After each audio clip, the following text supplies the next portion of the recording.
معزز کتونکو دا نن ویډیو دا د سفر د منځ متعلق ته یقینا ډیره ضروری مسله ده.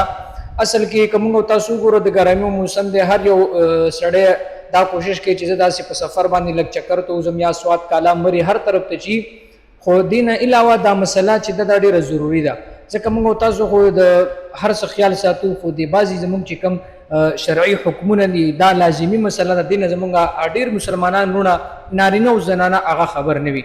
مسله د سفر د منځ ده.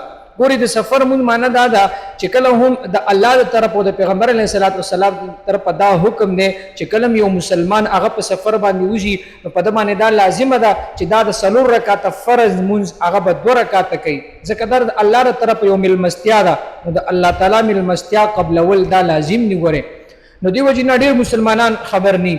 یو مسله دا ده چې دا سفر منځ دا 3 رکعات فرض دا به 2 رکعات فرض منځ کې یو د ورسره د سنت خبره ده. بیا ورسره چې دا خبره ده چې وسړی دا نه کوي یعنی 2 رکعات نه کوي هغه 3 رکعات کوي. په دې ټولو مسلو ز تاسو په یو خپل ځان پوي کوي او نور مسلمانانو سره هم شریک چې هغه هم په دې باندې پوي شي.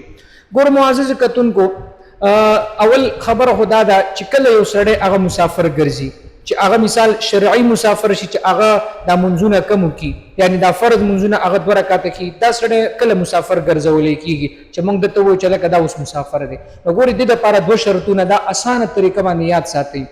یو دا دی چې کله یو انسان هغه نارینه وي که زنانه وي چې هغه باندې منځ فرض وي نارینه وي که زنانه وي دا تقریبا 78 کیلومتر یعنی 78 کیلومتر دا لري یا دا 78 کیلومتر یا د دین لري د سفر طرف ته اراده وي نو یو شرط دی. دویم نمبر چې دا کم از کم 14 ورځې یا د 14 نه کم ورځې الته تیری د 14 یا د 14 نه کم ورځې تیری نو دا شرعي مسافر دی. 78 کیلومتر فاصله او ورسره چې کم دی 14 ورځې یا د غینا کم ورځې الته تیری دا چې د کوم سړي نیت وي او دا سيزي نو دا سړی مسافر دی. نو دا سړی به چې کم دی بیا د 3 رکعات فرض منځ چې کم وي دا هغه پسې به دا 2 رکعات لازمن کوي. ګورې ښه که 3 رکعات وکړل نو ګناهګاریږي به پې 2 رکعات به کوي. پاتې شوله دا د کم وخت نه د سفر منځ شروع کیږي. نو ګوره دا چې د خپل خار د کم کلی خار علاقه چې د هغې نه ووتلو بس دا مسافر حسابیږي. لکه مثال کې طور پر یو سړی د پېښور نه ځي لاهور ته د 3 ورځو دپاره مثال نو دا مسافر دی.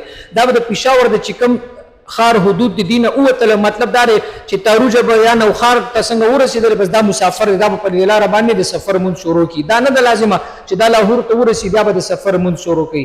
او دا رنګ په واپسۍ کې هم دا مسله یاد ساتئ تر څو پورې چې د خپل کلي ته نه د خپل خار ته نه را دننوتې نو دا مسافر دی دا به د سفر منځ کوي.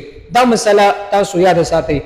بل چې دا دې سره سره کوم انسان ګوري چې 3 رکعات پوره کوي په سفر کې او 2 رکعات او یره زما په جوړو بنس کی دا ګوره د شریعت حکم دی څنګه چې تا ته حکم دار چې 3 رکعات فرض منځ کوا اوس په دغه ټیم کې حکم دار چې 2 رکعات فرض منځ کوا نو ته به داسې شریعت د خپل عقل تابع کینا چې کوم انسان 3 رکعات قصدن کوي دا غوړه بعض علما چې منځم نه کیږي ځکه چې 2 رکعات فرض دی خو به هر حال منځ کیږي خدا به سخت ګناهګار کیږي بیا په د سحور ځای غزان لکه صدا نو فرض ګوره فرض سنت مبارک به تاسو سره بیا بل کلیپ جوړ کم هغه به تاسو بیا ووري نو دا د صرف فرض متعلق تا نو خپل مور نور سره مشترک ذکر ډیر انتهایی ضروری کلیپ دی.